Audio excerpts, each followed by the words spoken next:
I am Brendan Bannon, and I have just returned from southern Sudan, right beside the Congolese border, where I was photographing a relatively unknown crisis. The rebel group, the Lord's Resistance Army, or the LRA, have been attacking villages, killing people, kidnapping children in the northeast of Congo, and also within Sudan. Following a military offensive against them, the LRA attacks intensified against civilians. Tens of thousands of refugees thus fled and crossed from Congo to southern Sudan. There are also thousands of displaced Sudanese. The area is filled with fear and filled with tension. Most of the people that I saw who had sought refuge had a real look of trauma on their faces, and in their eyes and in the way that they held themselves. You could just see it. People there are really worried.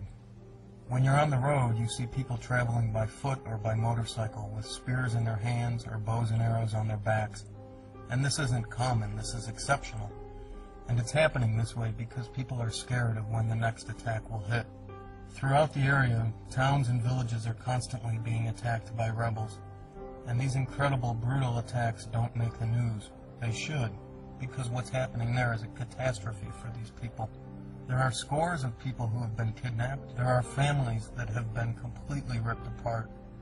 Family members abducted and enslaved. In the small villages surrounding Yambio, there were always reports of attacks. Every day I would hear that people had been captured the day before. I also heard first-hand reports of people being killed. There seemed to always be refugees arriving from Congo. Around Yambio, MSF is supporting the communities with mobile health clinics. They're also providing medicine and other support for local health structures in South Sudan. Wherever there are large gatherings of people like this, there's always the danger that diseases can break out. To protect people, the doctors and nurses of MSF are conducting measles immunizations in some of the small communities and in the refugee camps. People are still displaced and are living outside the refugee camps. They try to stay as close as possible to the main roads going in and out of Congo. They may want to make short trips in to find relatives that have been captured or kidnapped. They may just be waiting news to find out if loved ones are alive or if they're dead.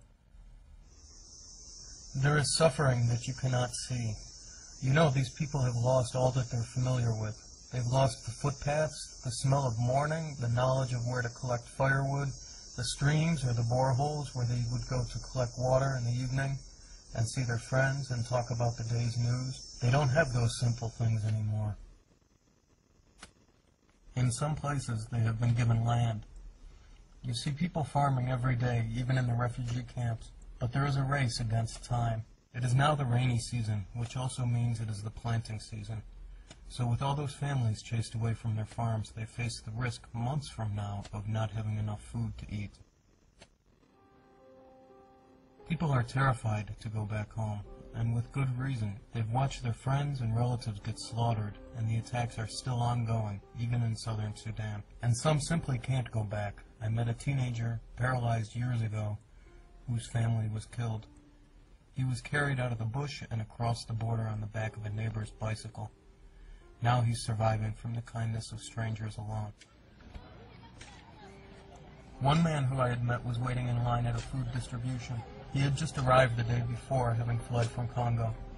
His village was attacked and 2 of his children were abducted. And I remember, he said, "I don't know what kind of father I am. What kind of life am I living that I can lose my 2 children like this?" MSF was working across a broad stretch of the border area.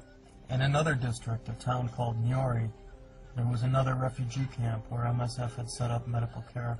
They organized a group of refugees who had worked as nurses. They served as health promoters. They spent days walking around, talking to people about health, listening to people's stories about what they'd been through, and often just offering a compassionate ear. Every day the clinic was full. There were everyday injuries that needed tending to. There were kids with malarial fevers, pregnant women, and newborn children.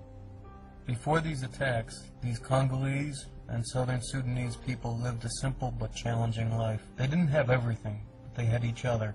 And now my hat goes off to people who survive there on a daily basis. You know, life in this part of the world is hard enough without something terrible like this happening.